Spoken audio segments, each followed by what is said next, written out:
అందరికీ నమస్కారం. మన భక్తి మార్గం ఛానల్‌కి స్వాగతం. ఈరోజు పంచాంగం గురించి తెలుసుకుందాం. ఫిబ్రవరి 22, 2026 ఆదివారము. శ్రీ విశ్వవాసనామ సంవత్సరం. పాల్గొన మాసం. శిశిర ఋతువు. ఉత్తరాయణం. సూర్యోదయం ఉదయం 6:24. సూర్యాస్తమయం సాయంత్రం 5:58. తిథి శుద్ధ పంచమి మధ్యాహ్నం 12:05 వరకు. తదుపరి షష్ఠి. నక్షత్రం అశ్విని నక్షత్రం రాత్రి 6:58 వరకు. తదుపరి భరణి నక్షత్రం. యోగం శుక్లం మధ్యాహ్నం 2:22 వరకు. తదుపరి బ్రహ్మం. కరణం బాలవ మధ్యాహ్నం 12:05 వరకు. తదుపరి కౌలవ రాత్రి 11:02 వరకు. తదుపరి తైతుల.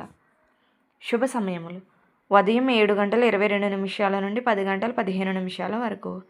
తిరిగి ఉదయం 11:13 నుండి మధ్యాహ్నం 12:11 వరకు. తిరిగి మధ్యాహ్నం 2:06 నుండి 3:10 వరకు. రాహుకాలం సాయంత్రం 4:30 నుండి 6 వరకు. యమగండం మధ్యాహ్నం 12 నుండి 1:30 వరకు. దుర్ముహూర్తం సాయంత్రం 4:25 నుండి 5:11 వరకు. వర్జము మధ్యాహ్నం 3:11 నుండి సాయంత్రం 4:42 వరకు. తిరిగి రాత్రి 3:59 నుండి తెల్లవారితే 5:29 వరకు. అమృత గడియలు మధ్యాహ్నం 12:09 నుండి 1:40 వరకు. ఇలా ప్రతిరోజు తెలుగు పంచాంగం కోసం మన భక్తి మార్గం ఛానల్ని సబ్స్క్రైబ్ చేసుకోండి. ధన్యవాదములు.